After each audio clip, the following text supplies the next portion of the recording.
Gigant to'y tortiga zakaz oldim. Sizlar bilan birgalikda ukrasheniyani dekor qilamiz. Qani ketdik. Krem tayyorlab oldim va surishni boshladim. Aylanib kremlarni surdim. To'g'risini aytadigan bo'lsam, boshim juda ham aylanib ketdi. Chunki juda ham katta gigant tort krutilkaga sig'maydi, ham og'ir, ham juda ham katta.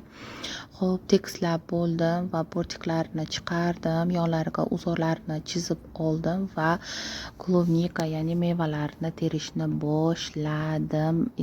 Izma-keyin to'g'risini aytadigan bo'lsam, agar tekislashdan ham ko'ra ichidagi mevalarni terishga vaqtim ko'proq ketdi.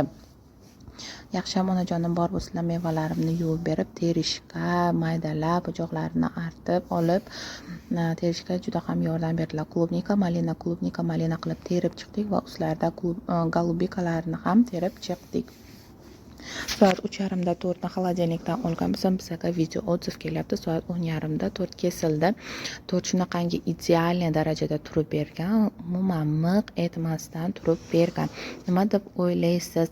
Mana shu gigant tortimizga usti va ichi uchun necha kilogramm meva sarflandi.